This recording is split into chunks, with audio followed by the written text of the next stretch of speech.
அனைவருக்கும் வணக்கம். என் பெயர் புவனேஷ் கிருஷ்ணன். அன்னை தமிழில் ஆசை தமிழ். பட்டினி கிடந்து பசியால் விழுந்து தாழ்பட நேர்ந்திருந்து கட்டி பிடித்து கைகால் முறித்து அங்கங்கள் பிணைந்து உயிர் இழக்கின்ற தருவாயும் என் அன்னை தமிழை பேச மறுப்பேன். தூங்கும் புலிகளை பறைக்கொண்டு எழுப்பினோம், தூய தமிழரை தமிழ் கொண்டு எழுப்பினோம்.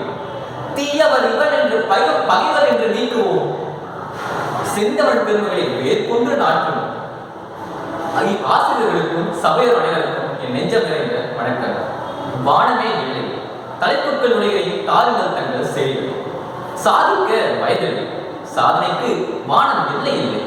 சாதிக்க வேண்டும் என்றால் விடாமுயற்சியும் தன்னம்பிக்கையும் ஒருவனுக்கு மிகவும் முக்கியம். தன்னம்பிக்கை உடையவர்கள் எத்தகைய காரியமானாலும் எளிதில் செய்து முடிப்பர். தோல்வியை கண்டு துவண்டு விடாது, தோல்வி ஒன்றும் தவறில்லை. தோல்வியை கண்டு பயந்து காலத்தை கழிப்பதுதான் தவறு. உன்னிடம் இருக்கும் பணத்தை விட மிகுந்த மதிப்பு மிக்கது உன்னுடைய தன்னம்பிக்கை. அருந்த செருப்புக்கு கூட வீட்டின் ஓரத்தில் இடம் உண்டு, ஆனால் இறந்த உடலுக்கு ஒரு நாளுக்கு மேல் இடமில்லை. சுமைகளை கண்டு துவண்டு விடாது. இந்த உலகையே தாங்கியிருக்கும் பூமி உன் காலடியில் தான் உள்ளது என்று நினைத்து பெருமை கொள். உன்னை சுற்றி நடக்கின்ற எந்த ஒரு தீய செயலிலும் உன் எண்ணத்தை சிதறிவிடாது.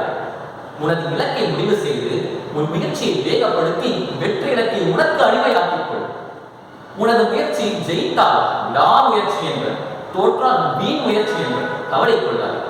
எந்த ஒரு செயலும் திட்டமிட்டு செயல்படும். இதற்கு சிறந்த உதாரணம் சந்திராயன். சந்திராயன் 2 தோல்வி அடைந்த போது நாடே கதி வழங்கியது.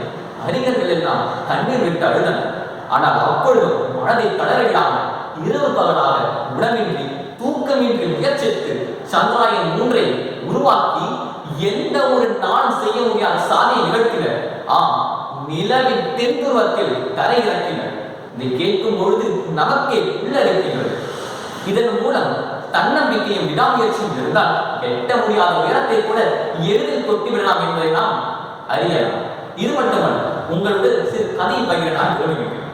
கழுகு ஒன்று காக்கையை கூட்டி ஒரு முட்டைக்கு செல்கின்றது. அதிலிருந்து ஒரு கழுகம் வருகின்றது. நாட்கள் மெதுவாக செல்கின்றது. அந்த கழுகு பறக்க ஆரம்பிக்கிறது. அப்பொழுது காக்கையிடம் அந்த பறவைகள் மட்டும் ஏன் அவ்வளவு உயரத்தில் பறக்குகின்றது என்று வினவுகிறது அந்த குட்டி கழுகு. அதுக்கு காக்கைகள் அவை கழுகு என்று கூறுகிறது. அதுக்கு அந்த குட்டி கழுகு நானும் அதே ஒரு உயரத்தில் பறக்க வேண்டும் என்று கேட்கிறது. அதனால் நான் உன்னால் முடியாது என்று கூறுகின்றன அந்த காக்கைகள். இருந்தாலும் முயற்சி செய்கின்றது. ஆனால் காற்றின் வேகத்தால் கீழே விழுந்துவிட்டது. கீழே விழுந்தவன் அனைவரும் சிரிக்கின்றனர். இருப்பினும் மனதை தளர விடாமல் சீறி பயந்து காற்றில் பறக்குகின்றது. பிறகுதான் உணர்ந்தது தான் ஒரு காக்கை அல்ல, கழுகு என்று. எட்டி பிடிக்கும் தூரத்தில் வெற்றி இல்லை, அதை விட்டுவிடும் எண்ணத்தில்